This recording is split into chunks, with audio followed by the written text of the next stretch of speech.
La transducción sensorial es la conversión de un estímulo sensorial a otro. La transducción en el sistema nervioso típicamente se refiere a un evento estímulo-alerta en donde un estímulo físico se convierte en un potencial de acción, que se transmite a lo largo de los axones hacia el sistema nervioso central para su integración. Una célula receptora convierte la energía en un estímulo en una señal eléctrica. Los receptores se dividen en dos categorías principales: exterorreceptores, que reciben estímulos sensoriales externos, e interorreceptores, que reciben estímulos sensoriales internos. En el sistema visual, células sensoriales, llamadas conos y bastones en la retina, convierten la energía física de las señales luminosas en impulsos eléctricos que viajan hacia el cerebro. La luz causa un cambio conformacional en la proteína llamada rodopsina. Este cambio conformacional pone en marcha una serie de eventos moleculares que resultan en una reducción del gradiente electroquímico del fotorreceptor. La disminución en el gradiente electroquímico provoca una reducción en las señales eléctricas que van al cerebro. En el sistema auditivo, las vibraciones del sonido, conocido como energía mecánica, son transducidas en energía eléctrica por las células ciliadas en el oído interno. Las vibraciones sonoras de un objeto provocan vibraciones en las moléculas de aire, que a su vez hacen vibrar el tímpano. El movimiento del tímpano hace que los huesos del oído medio vibren. Estas vibraciones luego pasan a la cóclea, el órgano de la audición. Dentro de la cóclea, las células ciliadas del epitelio sensorial del órgano del corti se doblan y provocan el movimiento de la membrana basilar. En el sistema olfativo, las moléculas de olor en el moco se unen a los receptores de proteína G en las células olfativas. La proteína G activa una cascada de señalización aguas abajo que causa un mayor nivel de AMP cíclico, que desencadena la liberación de neurotransmisores. En el sistema gustativo, la percepción de 5 cualidades primarias del sabor, como dulce, salado, agrio, amargo y un maní que hace referencia al sabor, depende de las vías de transducción del sabor, a través de las células receptoras del sabor, como proteínas G, canales iónicos y enzimas efectoras.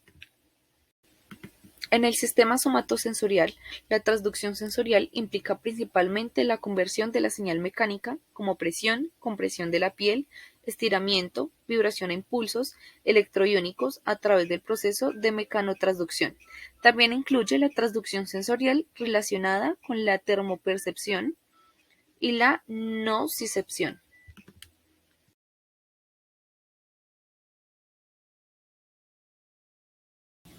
Procesamiento subcortical. Están representadas por un conjunto de formaciones neurales de características diversas ubicado en la profundidad del encéfalo, entre las cuales se incluyen el diencéfalo, la glándula pituitaria, conocida actualmente como hipófisis, estructuras límbicas y los ganglios basales, actualmente llamados núcleos basales. Procesamiento subcortical. Están representadas por un conjunto de formaciones neurales de características diversas ubicado en la profundidad del encéfalo, entre las cuales se incluyen el diencéfalo, la glándula pituitaria, conocida actualmente como que va de camino a hipófisis, diferentes partes estructuras del cerebro. límbicas y los ganglios basales, actualmente llamados. El diencéfalo es la parte más posterior del telencéfalo y se encuentra en el interior del tejido perteneciente al telencéfalo. Está conformado por el tálamo, epitálamo, subtálamo y hipotálamo. Cada una de estas estructuras posee roles esenciales para la supervivencia y el funcionamiento óptimo del cuerpo humano. La hipófisis o glándula pituitaria es la glándula maestra del sistema endocrino. Es una estructura en forma de ovoide que se localiza en la silla turca del hueso esfenoides. La hipófisis está muy relacionada tanto anatómica como funcionalmente con el hipotálamo. La glándula pituitaria consta de 2 lóbulos activos, uno anterior y posterior. El anterior de la hipófisis, también conocido como adenohipófisis, produce y secreta la mayoría de las hormonas hipofisiarias. Su función está controlada por las hormonas liberadoras que secreta el hipotálamo. En lugar, el lóbulo posterior de la hipófisis, como neurohipófisis, no produce ninguna hormona, sino que más bien libera 2 hormonas que se producen inicialmente en los núcleos del hipotálamo. Los humanos particularmente experimentamos y expresamos una gran variedad de emociones que ayudan a formar la personalidad y el comportamiento de un individuo. Se cree que la región del cerebro responsable de estas actividades se encuentra bordeando el hipotálamo y el telencéfalo. Por esto se le atribuye el nombre del sistema límbico, de la raíz latina limbus, que significa porte. Allí el sistema límbico, también conocido como el círculo de Papez, es considerado el epicentro de la expresión emocional y del comportamiento. El sistema límbico es capaz de completar estas actividades a través de conexiones complejas que crea con otros sistemas del cerebro. Tradicionalmente se ha dividido en dos grupos: uno, el componente cortical, y el otro, componente subcortical.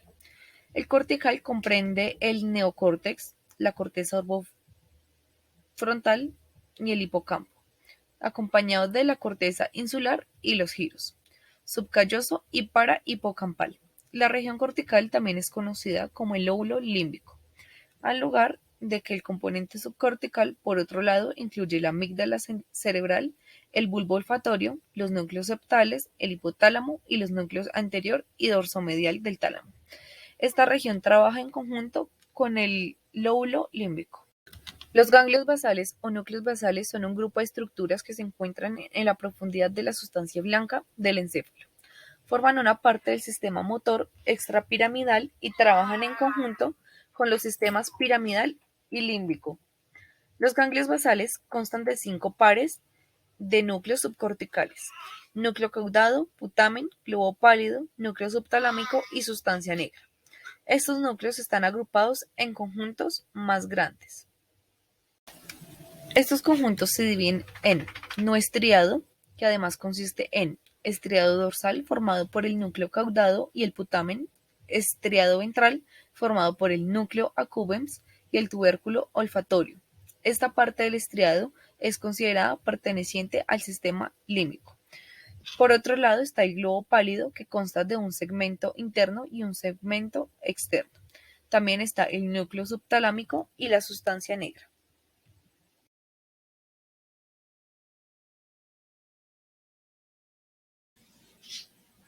Corteza cerebral.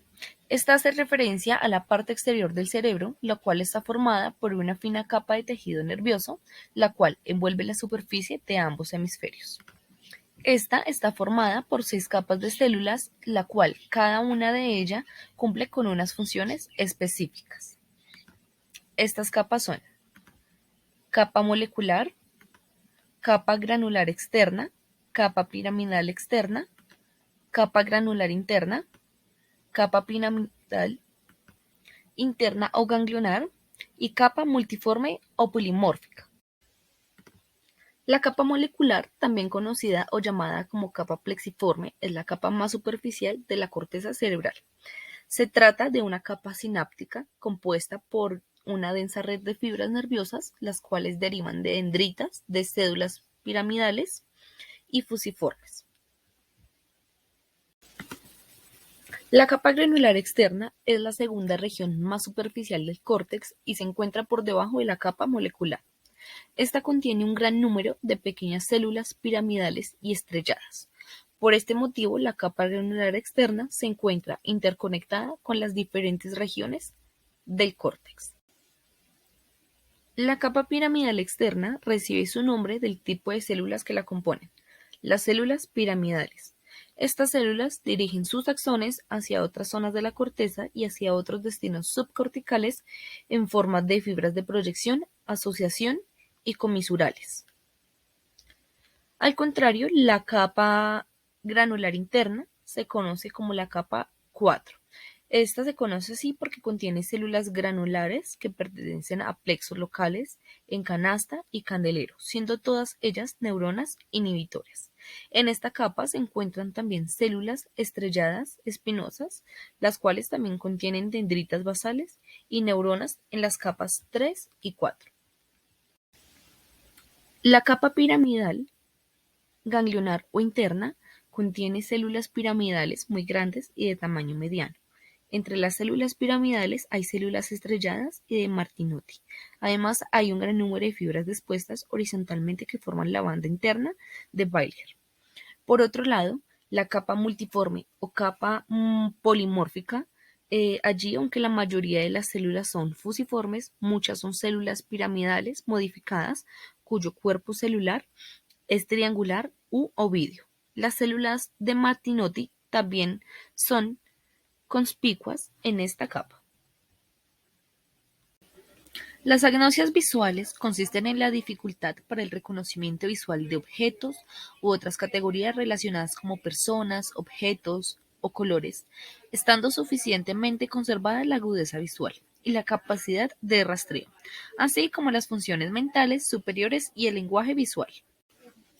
La agnosia para objetos consiste en la incapacidad para reconocer objetos y dibujos presentados en la modalidad visoperceptiva, existiendo dificultades para la denominación, el recuerdo o la descripción de su significado.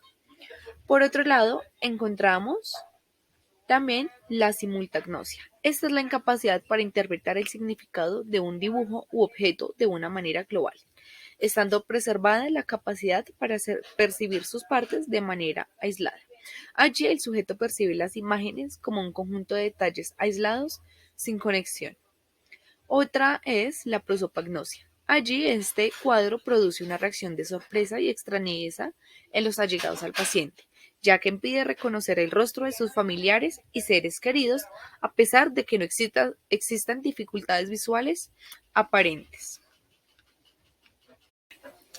La agnosia cromática hace referencia a la incapacidad para identificar colores a pesar de estar preservados los receptores sensoriales y las áreas visuales primarias. No suele manifestarse aisladamente, sino que habitualmente se presenta junto a otras agnosias o formando parte de un trastorno. La cromatopsia también recibe la denominación de ceguera cortical para los colores, pero esta consiste en la pérdida de capacidad para distinguir o identificar los colores. Es decir, si la cromatopsia es leve, se percibirán los colores con menos brillo y menos intensidad. Al contrario, si es más grave, la percepción será en tonos grises.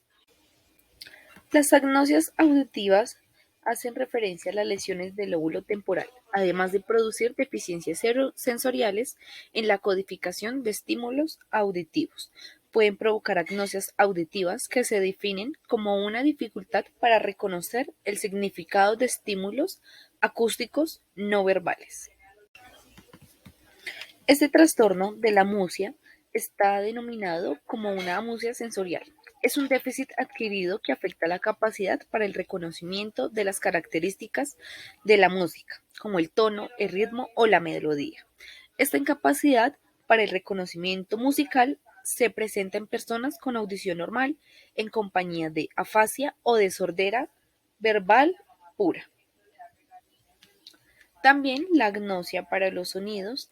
Esta se caracteriza porque la persona tiene la incapacidad para identificar el significado de sonidos no verbales, como por ejemplo el canto de un pájaro o el sonido de una alarma. Las personas afectadas perciben los sonidos como si fueran similares, confundiéndolos entre sí. La agnosia verbal se denomina agnosia verbal pura y se define como la incapacidad para comprender sonidos verbales, estando preservada la capacidad de reconocimiento de sonidos no verbales, en ausencia de otras alteraciones del lenguaje. Agnosia somatosensorial.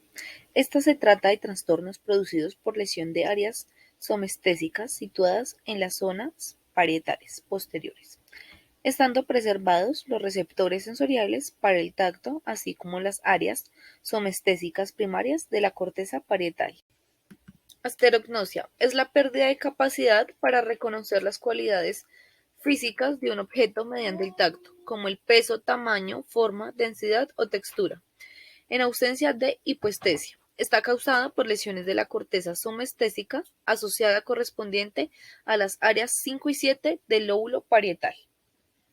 Las agnosias táctiles se definen en agnosia táctil y autotopagnosia.